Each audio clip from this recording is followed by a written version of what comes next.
had been moving steadily forward at a snail's pace for most of the day and evening. It was nearly my turn to be examined. I had seen several men and women being pulled from the line and marked. I learned from others what each mark meant.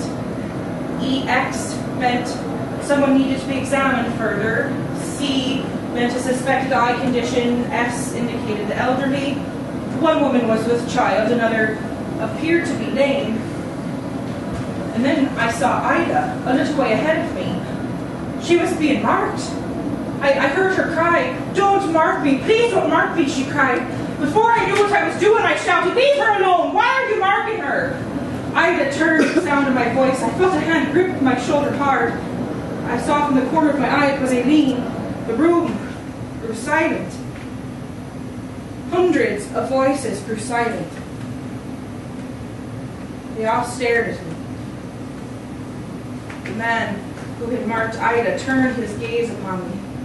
"What business is it of yours? Do you know this woman?" I felt Aileen's hand leave my shoulder as the man walked slowly toward me. "I asked you a question. Do you know this woman?" I looked past him, and my eyes fell upon Ida. She shook her head, ever so slightly. "No," I said quietly. "Then what business is it of yours?" I could not answer. My breath had left me. I was awash with fear. The man leaned down and looked deeply into my eyes for a moment. He then straightened and reached his arm out for me.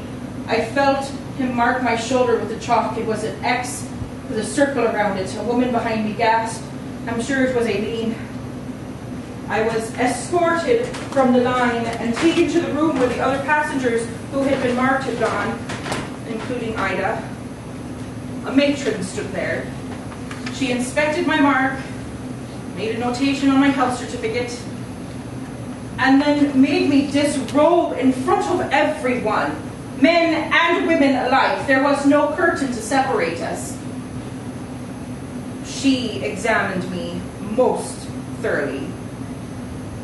When I was dressed again, I was taken to a smaller room and told to sit on the stool provided. And so I sat, alone, waiting. After what felt like an eternity, a young male doctor entered the room. His face was rather unpleasant. He stood before me and began to ask me questions.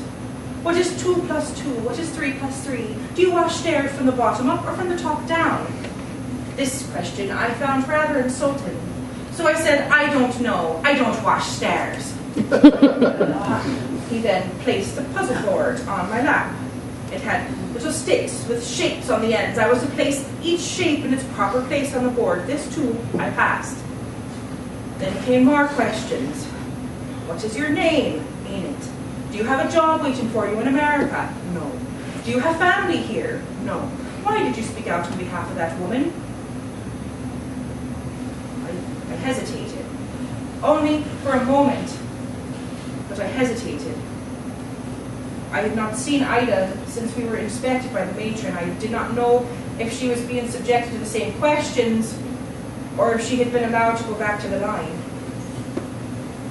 I hesitated, and then I said, she did not appear to be with child. She did not appear to be lame. The man stared at me for a moment and began to write on my certificate. I asked him, what are you writing? He did not answer. I asked, why have I been separated for speaking out on behalf of that woman? He did not answer. He started to leave the room. So I stood and I shouted, why have I been separated? I am not with child. I am not lame. I am not diseased. Why have I been marked? He walked back and stood before me. He raised his right arm and touched his finger to his temple. You are diseased here. I could not believe my ears. He thought that I was insane. Before I could gather my thoughts to reply, he said, why did you speak out on behalf of that woman? I told you, she did not appear to be. Yes, yes. You say that now with conviction. But before you hesitated. Why? What is your relationship with that woman? My relationship? I hesitated again, only for a moment, but Jesus, Mary, Joseph, this man thinks that Ida and I... And then I laughed. I could not help myself, Kira. I laughed at the irony of it. And then the man smiled. An ugly little smile that barely turned up the corners of his mouth. And I